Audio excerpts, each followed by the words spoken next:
Hala,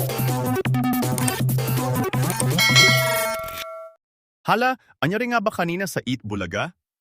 First time nga ba sa kasaysayan na hindi nagsimula ang show ng mas maaga sa alas 12 ngayong Sabado? Linggid naman sa ating kaalaman na tuwing Sabado nga ay 11:25 nagsisimula ang Eat Bulaga.